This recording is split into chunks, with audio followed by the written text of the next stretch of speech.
Welcome and welcome back to Tracy's Global Kitchen, and on today's episode we'll be flying all the way to Cape Verde. So guys, come and let's make this delicious and yummy Cape Verde bread from the comfort of our home. Let's go! Guys, look at that. Oh my gosh, I'm so good when it comes to bread. Look at that. Okay, I need you guys to see something. I need you to see the pool. And it's hot. Whoop, look at that. Look at that. Guys, we made that.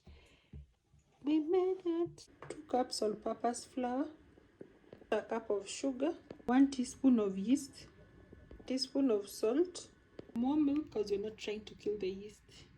We also have some warm butter. So I'm going to add in my dry ingredients: salt, yeast, sugar, and we give this a good mix.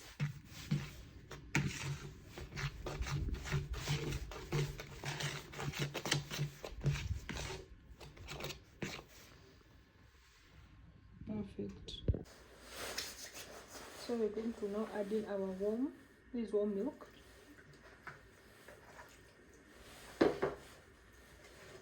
And then we mix everything.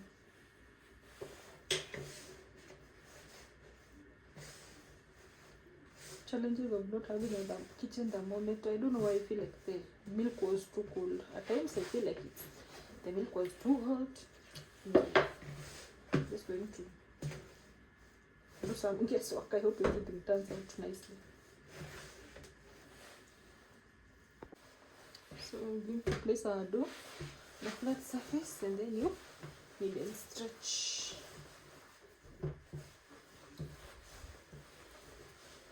So the final ingredient is our butter. Drizzle in some butter. I think I'm just going to scoop of the butter like this. See, you're doing a good job.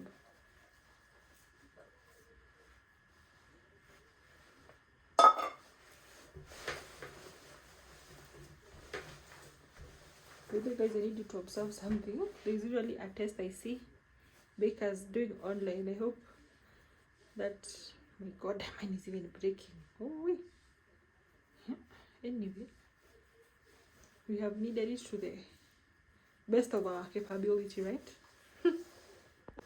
So this is our dough before.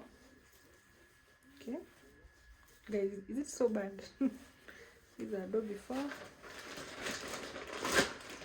I'm just going to put it in a switched off oven for 45 minutes so that it can rest, and then we'll see whether it's going to have doubled up in size. So, and plus I'm going to take all the air outside like that, and then so guys, here we have our dough.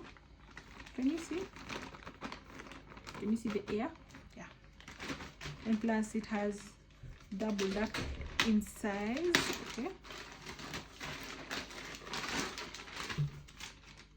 I think our kneading was good, guys. Look at that. Look at that. Maybe look at that. Oh my gosh. See. Can you see it for yourself?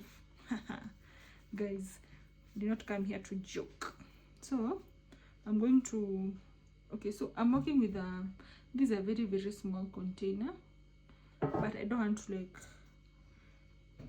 make mistakes, okay? So, I'm just going to make small balls. Small dough balls. You see, this is one. Need to have another one and another one. That is just how I see it on the internet. I don't know whether it's whether it's a new trend or something. So the next step is for us to roll out the dough.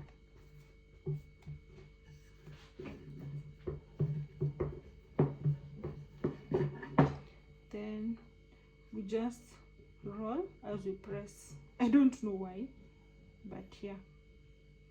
So we're just pressing on the ends like that.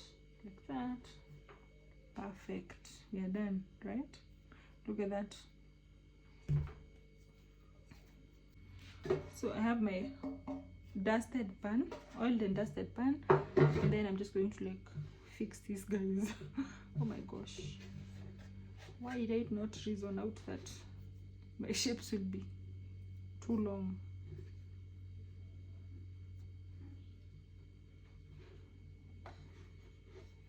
I'm not spacing them so much because I want them to be one block.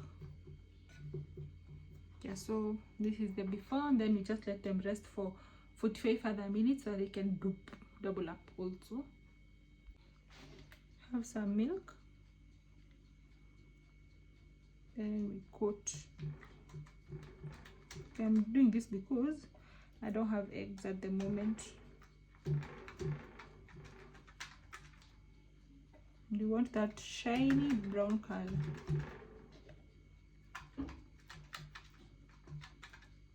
So that's perfect. I'm going to place it here so that it can go back to the oven and sit for some minutes, for about 5 minutes, and then we'll be back. So this is how my bread looks like after staying in the in a switched off oven for an hour. Guys, can you see it has doubled up in size, right? Look at that. So I'm just going to bake this 180 degrees Celsius 30 minutes, and then we'll be back. So after baking my bread 180 degrees Celsius for 35 minutes, our bread is here. Thank you so much, guys, for watching. God bless you, and see you on the next travel. Bye, guys.